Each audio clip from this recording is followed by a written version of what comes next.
Assalamualaikum warahmatullahi wabarakatuh. Waalaikumsalam warahmatullahi wabarakatuh. Alhamdulillah wa syukurillah, la haula wa la quwata illa billah. Selamat pagi anak-anak, puji syukur alhamdulillah kita panjatkan kehadirat Allah Subhanahu wa taala yang telah melimpahkan nikmat dan rahmatnya kepada kita sehingga di bulan Ramadan ini kita tetap bisa semangat mengikuti kegiatan Baitul Arqam kelas 11 dalam keadaan sehat walafiat.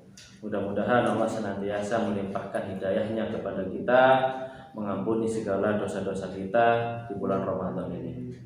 Pada kesempatan kali ini kita sudah bersama dengan Ustadz Basir. Assalamualaikum Ustadz. Waalaikumsalam warahmatullahi wabarakatuh. Khaifah kali Ustadz. Alhamdulillah khair. Pada kesempatan kali ini kita akan bersama-sama berbagi ilmu Ustaz. Ya. Tentunya tentang materi fikih yang dalam hal ini pembahasan kita adalah tentang sholat Jumat. Insya Allah nanti akan dipaparkan dengan jelas oleh Ustaz Basir. Mohon disimak dengan baik anak-anak, diperhatikan dengan seksama agar ilmu yang kita dapatkan benar-benar menjadi ilmu yang berkah. Monggo kepada Ustaz Basir kami persilakan. Baik. Bismillahirrahmanirrahim. Assalamualaikum warahmatullahi wabarakatuh. Waalaikumsalam.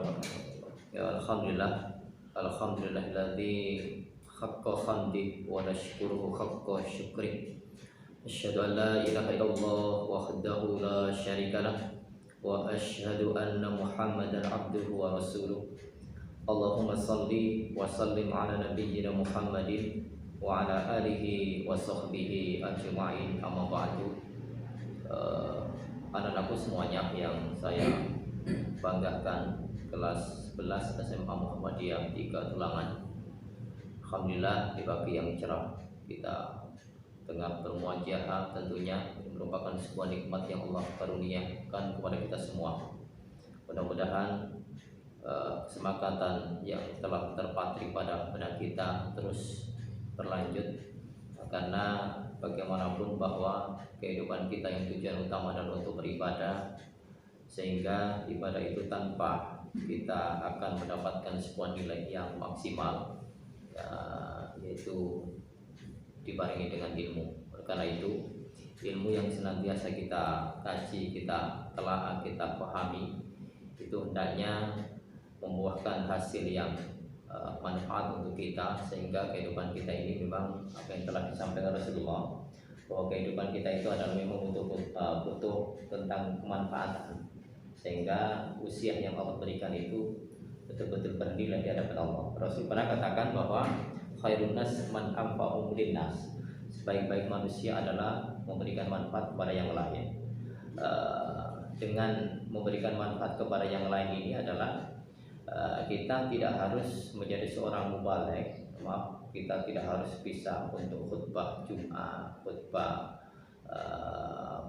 kultum ceramah, tapi paling tidak bahwa khutbah itu sudah kita paham, menyampaikan dakwah itu bisa dakwah bil qaul, dakwah bil hal, dakwah bil amal, sehingga ketika kita tidak bisa berbicara di hadapan umum tentang harta ataupun dana yang kita miliki, bisa kita salurkan untuk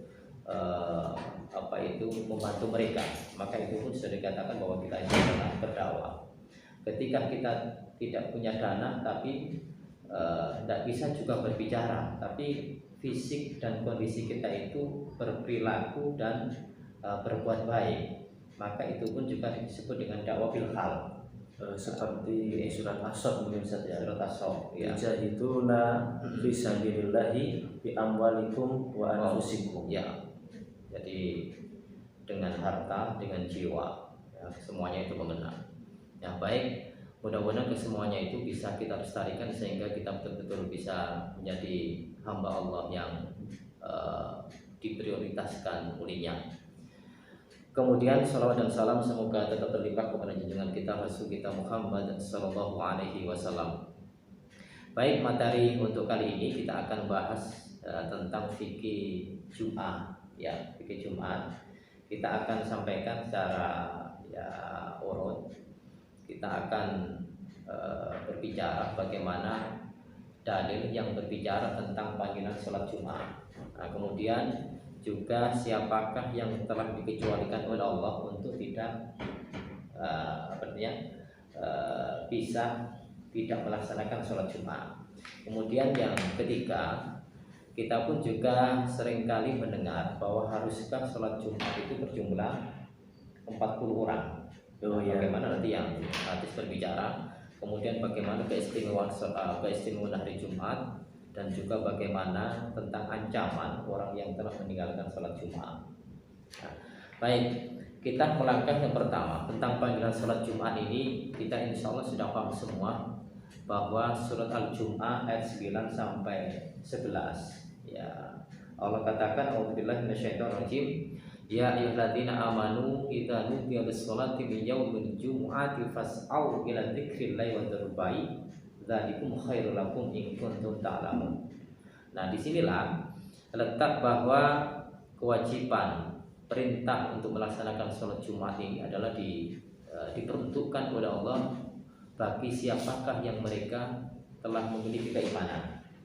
Nah, mereka semua punya keimanan, dipanggil oleh Allah, diwajibkan oleh Allah untuk melaksanakan sholat Jumat. Atau bisa gini, standar keimanan seseorang itu bisa dilihat bagaimana ketika menyambut seruan Allah ini. Mereka yang imannya kuat tentu akan menyambut panggilan ini dengan sukacita. Betul. Tapi yang mungkin imannya kadar, keimanannya masih lemah, ketika dengar hari Jumat, terkadang berangkatnya pun masih telat gitu saja. Nah, ya ini yang perlu kita sayangkan. Nah, dan memang kita akui bahwa iman itu adalah kadang naik kadang turun. Yazidu wa yanqus. Makanya kata Imam Bukhari, beliau bilang ketika menyusun kitabul iman setelah Badul Wahyu dalam juz pertama, beliau mengatakan al-iman ay qaulun wa fi'lun wa yazidu wa yanqus. Ya, iman itu adalah perkataan dan perbuatan sekaligus bisa naik dan bisa turun. Nah, ketika Allah menyeru kepada orang-orang yang beriman, yang jenengan tadi katakan kadang orang itu imannya akan naik, menguat, melemah, maka semangat. Ketika melemah tentu rasa-rasa berat itu. Ya, makanya di sini pada dasarnya tidak membedakan antara iman yang lemah dan yang kuat. Yang penting iman saja. Semua yang beriman diwajibkan untuk mendatangi panggilan sholat Jumat, memenuhi panggilan Allah itu. Bagaimana cara merespon atas panggilan itu? Fas'au ila dzikrillahi wa dzarul bai', maka bergegaslah, bersegeralah. Bersegera di sini bukan berarti kita harus terburu-buru lari, kemudian tidak konsentrasi, kemudian sampai di masjid dalam keadaan tergesa-gesa. Maka justru ini adalah Rasul katakan dalam sebuah hadis, al-ajalatu minasyaiton. Terburu-buru itu adalah sifat dari setan. Maka dalam hadis yang lain pun juga demikian, disebutkan bahwa ketika dikumandangkan iqamah, walaupun tadi sudah bicara tentang iqamah, famsu bisakinah wal waqar, maka berjalanlah dengan penuh ketenangan dan penuh wibawa. Nah, inilah ketika orang menyebadani dan menyambut perintah Allah, maka dengan penuh ketulusan, penuh ketenangan, sehingga ketika kita melaksanakan ibadah dalam keadaan tenang. Ini yang diminta oleh Allah Subhanahu wa taala. Nah, selanjutnya ila dzikrillahi, untuk mengingat Allah. Mengingat Allah di sini adalah untuk melaksanakan sholat Jumat. Lantas wa dzarul bai', tinggalkan perdagangan. Jadi semua perdagangan, walaupun secara tekstual perdagangan itu adalah barang tukar uang, namun jasa tukar uang itu pun juga sama-sama perdagangan. Sehingga segala aktivitas yang dilakukan oleh manusia, maka saat itu wajib berhenti, ditinggalkan semuanya. Atau bisa katakan segala urusan yang menyangkut duniawi, Ustaz. Betul ya. Segala urusan menyangkut duniawi. ditinggalkan sejenak untuk memenuhi panggilan menemukan tadi. Allah. Yang demikian ini dzalikum khairul lakum in kuntum ta'lamun. Yang demikian itu lebih baik bagimu ya jika engkau mengerti, engkau mengetahui. Nah, inilah anak-anak berkenaan tentang dalil yang menyerukan kewajiban untuk melaksanakan sholat Jumat. Ya. Ketika kita merespon ayat ini surah Al-Jumu'ah 9 dan juga nanti 10 bahwa turunnya ayat ini berkenaan ketika Rasul SAW sedang berkhutbah di Madinah. Saat itu banyak para sahabat yang mendengarkan, menyimak dengan baik Rasul berkhutbah. Lantas ada seorang yang bernama Dahiyah bin Khalfiyah, itu datang dari Syam membawa bunyi gendera ataupun tambur yang dibunyikan saat itu, sehingga para sahabat pun juga tertarik mendengar, bukan hanya mendengar ketika berada di masjid, tapi mereka justru bubar, mereka keluar pergi mendatangi bunyi-bunyian tambur tadi. Kemudian sahabat yang ikut setia tetap mendengarkan khutbah Rasulullah itu diperkirakan hanya 12 orang. Yang lain terpancing untuk mendatangi bunyi-bunyian tadi saja. Iya. Mungkin tadi yang datang tadi siapa Ustaz? Yang membawa tambur tadi adalah Dahiyah bin Khalfiyah. Ketika dari mungkin habis dari menjalankan sebuah perdagangan mungkin dari Syam. Ya, memang kadang-kadang orang Arab itu kan cari uang itu kan macam-macam. Iya. Ya, ada yang menggunakan pakai lagu-lagu, kemudian pakai syair. Ya, seperti sekarang. Nah, sekarang itu kan di lapangan ataupun di rumah-rumah kita sering kan malam-malam, apalagi Sabtu malam Minggu. Iya. Banyak anak-anak muda yang bawa apa itu? Ya, Bebo itu pun pengamen kan. Nah, hal-hal yang demikian ini terjadi di zaman dulu, sejak 14 abad yang lalu. Nah, sehingga respect orang-orang ketika melihat kondisi zaman dahulu kemudian diaplikasikan di zaman sekarang ini tidak jauh beda, hanya tentang alat saja yang mungkin berbeda. Nah, baik. Ketika para sahabat meninggalkan Rasulullah diperkirakan 12 orang, maka Rasul saat 12 yang tetap setia bersama Nabi ya. Sampai-sampai Rasul mengatakan waladhi nafsi biyadi. Langsung Rasul ketika berada di atas mimbar bersumpah ya, mengatakan sumpah demi jiwaku yang berada di tangannya. Lam tataba'tum, kalaulah kalian itu mengikuti hatta lam yabqa minkum ahadun, sehingga tidak tersisa satupun, lasalah bikum min watin nar, niscaya akan mengalir lembah api yang akan membakar kalian. Sampai seperti itu Rasul menyatakan sabdanya sebagai peringatan. Hadis ini betul-betul sahih yang diriwayatkan oleh Imam Muslim, Bukhari, juga Imam Ahmad ya, dalam kitabnya. Maka menjadikan pelajaran bahwa bagi kita ketika melihat hadis ini langsung kita akan menginjak pada pasal yang ketiga tadi, berbicara tentang ada sebagian pendapat bahwa Jumatan itu harus minimal berapa hari yang 40. Nah, justru hadis ini ya sangat secara langsung menegaskan bahwasanya 12 orang pun tetap lanjut sholat Jumat itu tetap sah. Nah, cuma bahasanya yang dimunculkan oleh orang-orang itu dari mana? 40 itu saja, 40 yang kita bicarakan itu, sehingga kemunculan itu kan harus ada sumbernya. Nah, sebetulnya 40 itu adalah memang pernah terjadi sebanyak 40. Hadis ini diriwayatkan oleh Imam Ibnu Majah dan juga Imam Abu Dawud yang dikatakan oleh Hasan Maut Syekh Nasruddin Albani bahwa hadis ini hasan, menyimpulkan tentang perkataan Ka'ab bin Malik radhiyallahu anhu. Ka'ab bin Malik itu bilang gini, bahwa As'ad bin Zurarah adalah seorang yang pertama mengadakan sholat Jum'ah bagi kami di daerah Hasmi An-Nabit, yakni dari Harrah bin Bayad, di daerah Naki yang terkenal dengan Naki al-Khadzamat. Saya bertanya kepadanya, yaitu kuntu.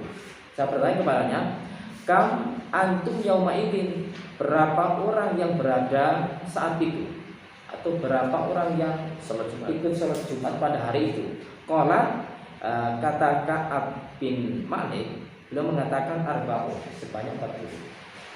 Ya, ini kan ketika saat itu sebanyak 40, maka tidak bisa menjadikan patokan harus 40. Nah, ketika ditanya kebetulan 40, bisa jadi 30, jadi 40. Memang kebetulan 40. Cuma bagaimana hadis yang bersumber dari Jabir bin Abdullah dikatakan bahwa madhabi sunnah anna fi kulli arba'ina fama fawqaha jum'ah. Telah berlalu sunnah bahwasanya setiap 40 dan di atasnya baru berlaku Jumatan. Nah, justru hadis ini adalah hadis yang dhaif ternyata. Dhaif yang didoifkan oleh para ulama hadis. Imam Nasrul Albani pun juga dalam kitab Irwaul Ghalil beliau mengatakan bahwa hadis ini adalah hadis yang dhaif. Kemudian Ibnu Hajar Al-Asqalani berkata bahwa di dalamnya terdapat seorang rawi yang bernama Abdul Aziz. Imam Ahmad mengatakan hadisnya dibuang. Ya, hadis Abdul Aziz ini dibuang. Kenapa? Karena beliau adalah seorang pendusta dan pemalsu hadis. Begitu beratnya. Imam Nasai itu juga demikian, mengatakan tidak sikot. Daruqutni mengatakan mungkarul hadis.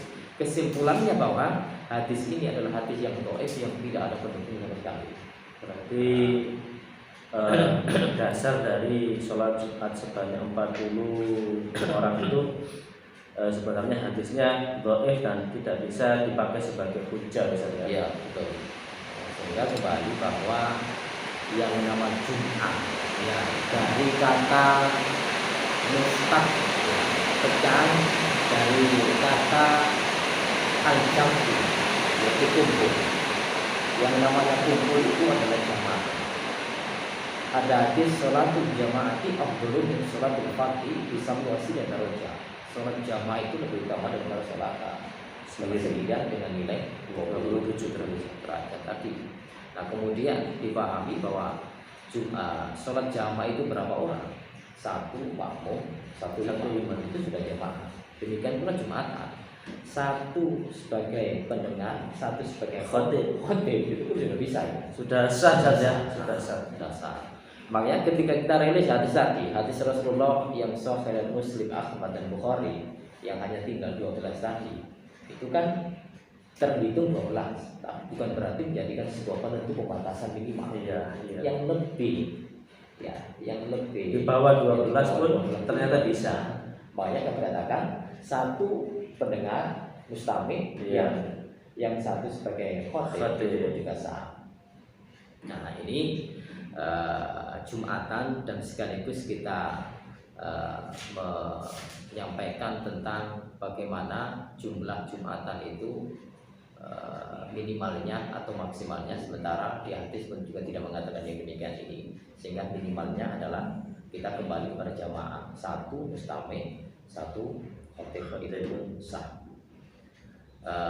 Baik, lantas yang berikutnya tentang siapakah yang diperkenankan untuk tidak melaksanakan Jumat. Nah, ini yang harus kita pahami ya. Karena banyak yang salah kaprah masalah ini. Ya, banyak sekali, sehingga tidak menjadikan dalil ini mereka nggak Jumatan. Iya. Banyak sekali kan ya. Orang-orang Jumatan kemudian sepeda motor piring jalan itu banyak sekali. Padahal mereka itu adalah sehat, Muslim. Kalau kita lihat KTP-nya bisa kita pasti Muslim, Islam. Pasti Islam. Nah, sekarang bagaimana hadis menegaskan al-jum'atu hakun wajibun ala kulli muslim. Ya, Jumat itu adalah kewajiban. Nah, kewajiban bagi setiap muslim. Dalam hadis yang lain fi jama'atin, secara berjamaah. Illa arba'ah, kecuali 4. Nah, 4 ini apakah? Satu Abdul Mamluk, seorang hamba sahaya budak. Yang kedua Amimro'atun, perempuan. Yang ketiga Usobiyun, anak kecil ya, anak kecil. Yang keempat adalah marid, orang sakit. Nah, sekarang kita sakit pun itu nanti ada pendeskripsiannya mungkin ya. Seperti apa sakitnya. Makanya untuk ukuran sakit yang artinya orang itu diperkenankan tidak berangkat Jumatan, memang ukurannya adalah standarnya tidak mampu untuk berangkat ya mengikuti Jumatan, ketika berangkat itu pun tambah parah. Ini ukurannya adalah standarnya masing-masing. Ya, kita tidak bisa untuk mengukur, oh ini sakit yang dibolehkan, sakit yang tidak diperkenankan. Maka kita tidak bisa bilang, oh sakit pilek. Sekali lagi yang bisa meraba itu adalah hatinya sendiri, keimanannya. Ya pilek ya, lumrah kan pilek ya diatasi. Kemudian ya apalagi yang mungkin ya sakit namun masih mampu, mungkin capek. Saja capek itu sakit. Ya kita lah bisa untuk mengukurnya. Jangan sakit tadi ukurannya adalah tidak mampu untuk berangkat ke masjid melaksanakan, dan juga ukurannya ketika berangkat menambah parah dari sakit itu. Bahkan saya punya mertua, itu kondisinya stroke, jalan sulit. Akhirnya tetap, tapi dengan semangatnya, dia tetap memaksakan diri ingin sholat Jumat. Nah itu kan jadikan contoh gitu loh. Jadi sakit stroke itu kan sudah banyak kan sekarang. Tapi pada prinsipnya jiwa orang yang stroke tadi kan masih sehat. Akalnya pun juga masih sehat. Semangatnya luar biasa. Fisiknya yang ada yang kurang mampu. Tapi ketika keimanan itu masih membumbung, masih kuat dan bisa untuk tetap semangat berangkat Jumatan, maka ini ya harus diikuti ya. Harus itu jam 10 pagi itu sudah siap-siap ya. Masya Allah. Jam 10 pagi sudah minta antar untuk berangkat. Nah ini ya harus kita contoh gitu. Nah justru orang-orang yang sakit stroke itu malah dibiarkan di rumah, malah sulit nanti untuk mencapai kesembuhan. Insya Allah stroke itu kan memang terapinya berjalan-jalan. Kemudian harus bisa gerak. Apalagi Jumatan, ketika kita berangkat pun juga harus gerak gitu. Adapun untuk di tempat Jumatan kan bisa saat itu konsentrasi duduk, dan satu sisi juga istirahat. Walaupun di dalam Jumatan itu bukan istirahat, satu mendengarkan, menyimak, kemudian menunaikan kewajiban ikut sholat dan mendengarkan bagaimana khutbah itu saat itu berkhutbah. Kalau seseorang yang sedang melakukan perjalanan, kondisi musafir, seorang musafir, ini bagaimana hukumnya, Ustaz? Baik, pada hadis yang ini tadi tidak termasuk, tapi pada hadis yang lain bahwa musafir itu adalah diperkenankan untuk tidak melaksanakan Jumatan. Boleh ya, boleh musafir. Namun juga ketika berhenti untuk melaksanakan Jumat itu juga boleh. Ketika memungkinkan dalam perjalanan itu berhenti sejenak untuk sholat Jumat, bisa dilaksanakan saja. Bisa dilaksanakan. Mungkin ketika naik kereta, naik pesawat, tidak memungkinkan, jelas tidak memungkinkan. Nah tadi musafir tadi adalah yang memungkinkan untuk bisa Jumatan, ikuti Jumatan. Tetap dianjurkan untuk mengikuti sholat Jumat. Diserukan untuk melaksanakan Jumatan bila memungkinkan. Kalau tidak mungkin tidak dipaksakan. Nah ini terlepas dari hadis ini tadi, ada hadis yang lain yang menjelaskan. Nah, kemudian yang berikutnya tadi anak. Nah, memang Rasulullah itu pada dasarnya kewajiban apapun, kewajiban seperti sholat, kemudian puasa itu ukurannya adalah mukallaf. Mukallaf itu orang yang sudah mampu menerima beban kewajiban.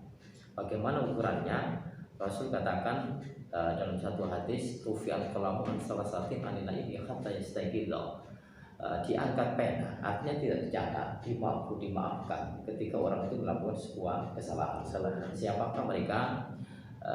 Anil naimi hatta yastayqidha, orang yang tidur sampai bangun. Jadi tidur pulas, tidur sekian jam tidak terkena kewajiban dari kapankah? Ketika mereka istaiqidh, bangun. Nah itu yang pertama. Yang kedua, wa anil majnun hatta yaqila, orang yang gila hingga berakal sampai waras saja. Makanya kita tidak boleh kan untuk mencela, menghina orang-orang gila yang pinggir jalan itu. Ketika tahu kita satu sisi kita maklumi ya. kita maklumi, satu sisi mereka itu mendapatkan ya kemampuan dari Allah. Yang ketiga baru wa anisobi hatta yahtalima, dari anak kecil hingga balik. Nah ini baru yang disebut dengan sobi tadi adalah anak kecil yang belum balik, yang baru tidak melaksanakan Jumatan. Yang boleh ya. Kalau anak-anak sudah misal kelas 6 tapi sudah balik, berarti kan otomatis wajib saja, kewajiban. Baik, sebetulnya berbicara masalah hukum, oke kita bisa mengetahui, tapi ketika berbicara masalah tentang bagaimana seorang itu akan bisa mencapai merilis kebaikan, itu tidak hanya sekedar melihat dari baliknya, tapi harus mulai bayi, apalagi yang ada di kandungan, kewajiban orang tua untuk membina, kemudian lahir. Makanya dalam sebuah hadis bahwa tuntutlah ilmu dari minal mahdi ya minal mahdi ilal lahdi. Nah, itu sebuah kabar dari Rasulullah yang hendaknya harus direspon dengan sepenuh hati oleh orang tua. Ketika anak dalam kandungan, ayo kita bimbing dengan iman. Kemudian ketika lahir, kemudian sampai besar, maka akan terasa bahwa mulai kecil dulu sudah dibina oleh orang tua. Ketika proses pertumbuhan sejak lahir kemudian masuk usia balita itu memang ketika dibimbing dengan benar, ditanamkan keimanan, bahkan sebelum belum masuk usia balik pun Ustaz, kadang anak itu semangat untuk menjalankan ibadah itu muncul Ustaz. Betul. Anak saya yang masih TK dulu ketika saya sholat Jumat ingin ikut, Masya Allah, ikut tadi, bahkan puasa pun ingin ikut puasa, padahal sebenarnya belum wajib. Nah inilah orang tua pun juga diminta untuk membimbing ya sedini mungkin. Iya, mulai dini itu ya sudah ditanamkan sehingga untuk menjumpai masa balik anak itu nanti mudah gampangnya. Nah, makanya dalam ukuran sholat ini, sholat Jumat untuk sholat-sholat yang lain, bahwa perintahlah anakmu ya untuk melaksanakan sholat ketika usia 7 tahun, kemudian 10 tahun dipisah. Maknanya apa? Didikan sebelum usia balik ini merupakan hal yang harus diperhatikan secara serius oleh orang tua. Nah, kita kembali kepada perintah Jumatan, ternyata batasannya minimal orang itu sudah balik. Ya, kalau sudah balik sudah tidak boleh ya main macam-macam untuk melanggar sebuah tuntunan, sebuah syariat. Ketika baik akan terus baik, ketika orang anak itu salah akan ditulis salah. Baik. Kemudian yang berikutnya awil ro'atin, perempuan. Nah, perempuan ini ya diantaranya salah satu yang dimaafkan juga ketika tidak melaksanakan Jumatan. Ini dibebankan kepada orang laki-laki. Kemudian hamba di zaman Rasulullah SAW dulu sebanyak hamba sahaya. Saat ini pun juga berbeda ya kondisinya, sehingga untuk hal ini pun juga tidak yang kita temui. Kita temukan hamba sahaya ya. Nah, baik, untuk pengecualian tadi kiranya sudah bisa dipahami. Nah, kemudian untuk keistimewaan hari Jumat. Nah, ini pun juga penting untuk mengetahui bagaimana keistimewaan hari Jumat itu, bahwa ketika kita melihat hadis-hadis yang cukup banyak, di antaranya yang kami sampaikan di sini adalah bahwa hari Jumat itu keistimewaan Jumat. Hari Jumat itu merupakan hari di mana Bapak kita ya Adam alaihissalam diciptakan oleh Allah, dimasukkan oleh Allah ke surga dan dikeluarkan oleh Allah dari surga. Itu pada hari Jumat. Dalam kitab Sahih Muslim dikatakan khairu yaumi tala'at alaihi syamsu yaumul Jumat. Sebaik-baik hari di mana matahari terbit di saat itu adalah hari Jumat. Fi khuliqa Adam wa fi udkhilal jannah wa fi ukhrija minha.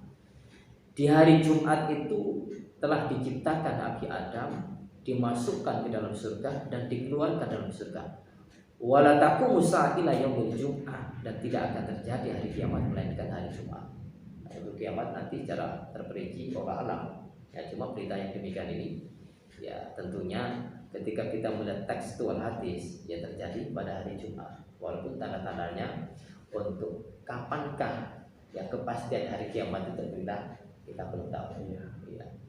Oke, ini diantara keistimewaannya sehingga kemuliaan hari Jumat yang diberikan kepada Adam pun adalah mulia.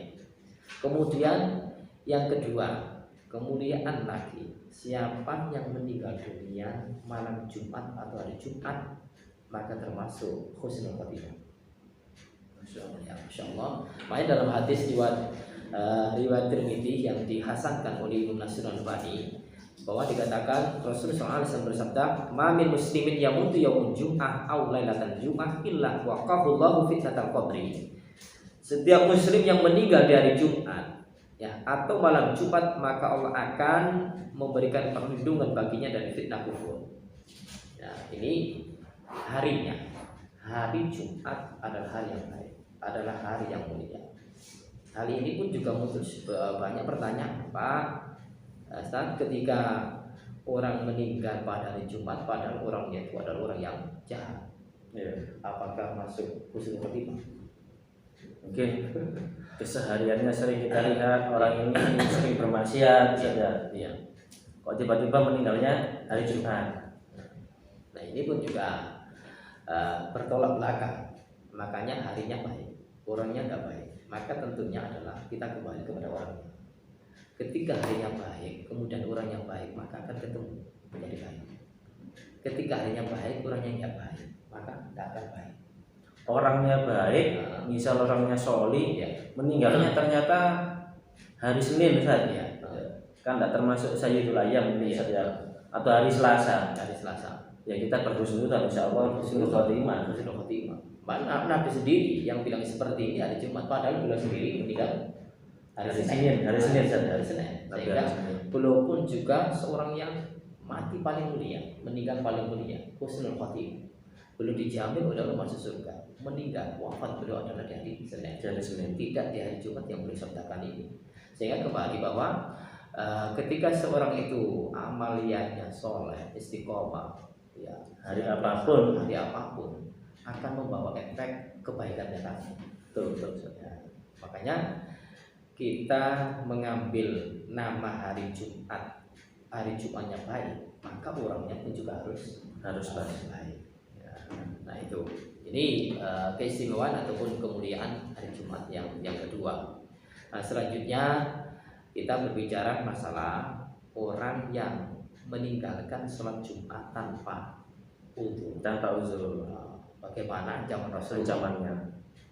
Rasul SAW mengatakan, ini hadis diriwayatkan oleh Muslim, la yantahiyanna aqwamun min wada'ihim al-jum'ah au la yahtimanna Allahu ala qulubihim summa la yakununna minal ghafilin. Nah, sungguh berhentilah kongkong dan meninggalkan beberapa Jumat, atau sungguh Allah akan menutup hati mereka sehingga mereka termasuk orang-orang yang lalai. Nah, maknanya ini betul-betul tegas. Mana hendaknya orang-orang itu berhenti untuk meninggalkan sholat Jumat. Artinya jangan sampai tidak melaksanakan sholat Jumat. Ini merupakan perintah yang keras, yang betul-betul kalau wajib itu di atas wajib. Ya haji mah. Memang secara hukum kan kita nggak bilang aja wajib. Kewajiban Jumatan ini betul-betul terbebani kepada siapapun yang ketika orang itu meninggalkan dengan sengaja maka akan ditutup hatinya. Bahkan ada pernah dengar barang siapa meninggalkan sholat Jumat dengan sengaja 3 kali, ya, ancamannya amat keras. Betul amat keras. Makanya 3 kali ini hadis berikutnya bilang gini, man tarakal jum'ah salasan, barang siapa meninggalkan Jumatan sebanyak 3 kali. Makna 3 meninggalkan di sini pun juga kita harus memaknainya dengan leluasa.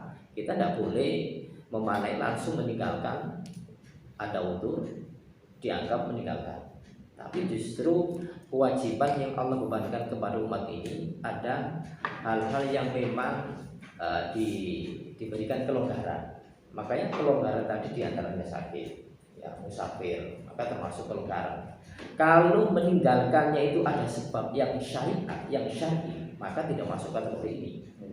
Nah, makanya hadis ini bilang, siapa yang meninggalkan Jumatan dengan sengaja sebanyak 3 kali, min ghairi daruratin, tanpa darurat, tanpa adanya udzur, taba Allahu ala qalbihi, maka Allah akan menyetempel, menutup hatinya, sehingga sulit untuk menerima hidayah, melakukan kebaikan pun juga berat. Nah, 3 kali ini dalam hadis lain mutawalian, berturut-turut. Lah, ketika kita melihat pada hadis yang berturut-turut kemudian yang lain tidak berturut-turut, maka bahasa hadis ini adalah umum, yaitu ketika mulai kewajiban Jumatan tadi usia berapa? Atau balik itu ketika balik kan ya. Maka ketika masa balik sampai orang itu meninggal dunia, kemudian meninggalkan sholat Jumat itu sebanyak 3 kali selama hidup, ya, padahal tidak ada udzur, maka termasuk di sini. Nah, itu begitu beratnya Allah mengancam untuk meninggalkan sholat Jumat tanpa udzur. Luar biasa, Ustaz. Ya. Dari apa yang sudah antum sampaikan tadi, Ya. barangkali saya bisa memberikan kesimpulan sebelum acara ini kita akhiri, Ustaz. Ya. Tentang sholat Jumat ini. Baik, perihal tentang panggilan sholat Jumat ini adalah merupakan kewajiban bagi setiap muslim, ya, yang sehat, yang sudah memenuhi persyaratan yaitu mukallaf, sehingga tidak boleh tidak, ya, hal ini harus kita lakukan dengan sepenuh hati, dengan ikhlas untuk memenuhi panggilan Allah, yaitu melaksanakan sholat Jumat secara berjamaah. Nah, kemudian yang kedua, bahwa pengecualian sholat Jumat, ya, bagi orang-orang tertentu tadi adalah dimaafkan ketika tidak melaksanakan, yaitu hamba sahaya, kemudian orang perempuan, anak kecil yang belum balik, dan orang sakit. Nah, di hadis yang lain dikatakan diantaranya orang yang musafir. Dan beberapa hadis yang lain yang menjelaskan tentang itu yang tidak mungkin untuk kita bahas di kesempatan ini.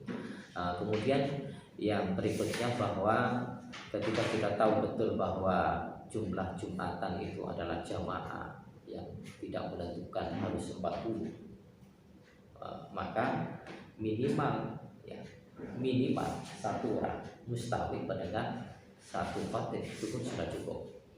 Namun nilainya lain dengan yang lainnya. Nah, makanya dalam satu hadis dikatakan bahwa sholat rajuli ma'ar-rajulain azka min sholat rajuli, maknanya gini, bahwa sholatnya seorang dengan seorang, ya, itu kalah baik, kalah bagus dengan sholatnya seorang dengan orang. Nah, sehingga yang banyak akan semakin banyak nilainya, Semakin banyak keutamaannya.